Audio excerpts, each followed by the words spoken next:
going to be marking National Allotment Week, which begins on Monday, a little later in the programme.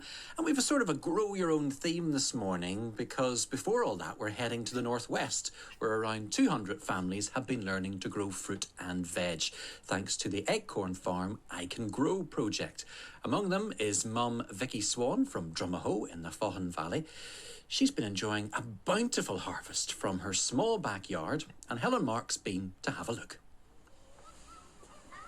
This is the growing bed, and I have cabbages and broccoli and carrots, and the potatoes are just going mad.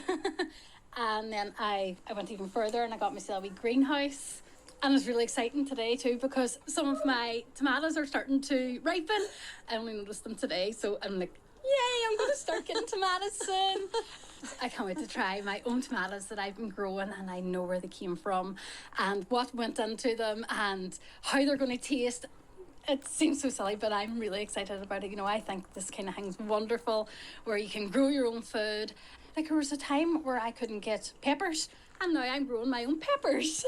And you've got chilies going. And chilies, yeah. Well, green fingers you must have, but you never knew. Yeah, well, there's been mistakes. The dog has not been too good to my cucumbers. She stood on them. And slugs have been an absolute nightmare. And I tried a beer trap, and the dog kept trying to drink the beer. She actually got to it one time, was sick for 2 days. So that stopped. So slugs, I've been just trying to find them, and I fling them away because I don't want to use pellets and stuff. I feel your absolute excitement about the fact that you now, as a young mum, you are growing vegetables in your back garden, just a small area. You're doing this for the first time. I've thought about doing something like this here for maybe since I was in my 20s or so, but it was something you put off, and then there was a thing I seen then online, and it was about joining and grow your own and how they were going to help get you set it up. I seen it was for Derry City, Strabane area, and I sort of thought, let's just go for it. And then I got an email back saying you've been selected to do the acorn farming. And then we had an open day, and they talked you through and showed you about what you'd get and how you'd grow the stuff. And I thought, this is really, really good. And then I was waiting a while for the stuff to come, and I'm sorry, but I got a little bit too overexcited, and that's when I went out and sort of got your own raised bed.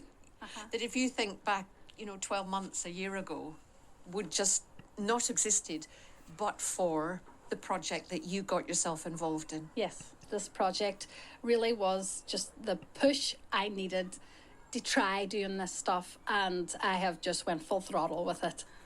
But this could only have come about because it's part, I think, of a really special project here in the Northwest. And Shauna Kelpie, you are involved in that project. So can you explain what was going on that helped Victoria create what we're seeing now? So I work with the Community Foundation for Northern Ireland, and we wanted to do a project that encouraged people to address climate change through something really practical in their lives, as well as something that really benefited them. There's a lot of community growing, brilliant growing in different communities, but not necessarily within homes and households.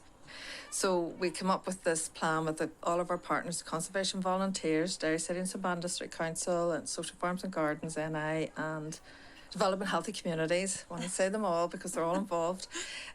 So anyway, we provide this 1 metre by 1 metre box raised bed.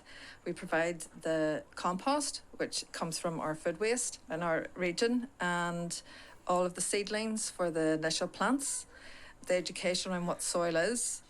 And so people have been given seedlings of potatoes and onions and leeks and a bit of lettuce, chard, but then the hand holding goes on with Arlene, who's our horticulturalist. So she delivered all of the raised beds and the seedlings and the soil, and helped people choose where to put it and place it in their gardens. And it's practical support.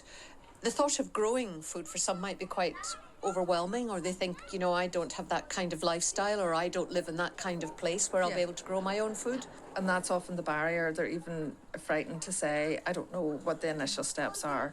And so we just, I suppose we just demystify the whole thing. A watering pan, yes, that's right. And we water all our stuff with that, don't we? You're bringing the learning to people's just small backyards where you have your oil tank and you've got the kids' trampoline and you've got the dustbins. You've created a space to grow food for your family. Yes. And there's beetroot at the back. You've got wonderful cabbages there. The heart is just growing and growing. It's caught the last rainfall, the little raindrops shining there. Isn't it pretty? Yeah. Uh-huh. It looks as though it's sort of jewelled. Yeah. And, you've broccoli. Vicky, that looks great. I know, doesn't it look so amazing? And there's another wee one in there, it's even bigger. So Right. do you see the main There you piece go.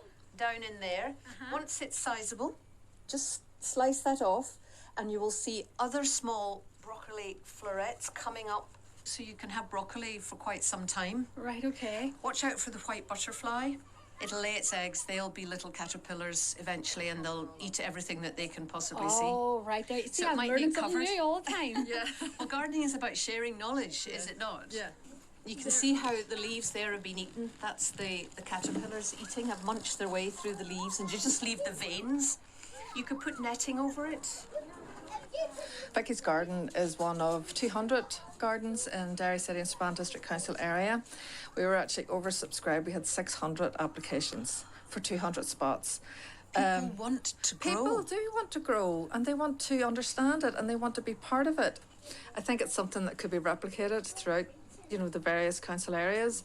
It's something to be encouraged and it's a great way for us all to take local climate action in a really practical way that benefits your family, your household and the environment. Even just having a small container, if you just wanted to have lettuce, if that's what you felt comfortable with. I found it really brilliant that I have not, this summer at all, bought any lettuce. Right, guys, come here. What is it, Eli? Broccoli, Broccoli, that's right. Do you know what this is? cabbage, Yeah, cabbage, yeah. Which one is the potato? You show me the potato plant. Ben. Yeah. Do you know where the potatoes are? Do you see that soil down on there? They're underneath, growing. Do you see where the soil is? And the potatoes are growing down there. Well, who likes the peas? Some of them might be ready to pick. I see. Yeah, you see them, aren't they really cool? Yeah. And they're pods, ready for us to pick and eat. I love that push was there. I'm very grateful to be able to be a part of it. It was really all down to this Acorn Farm.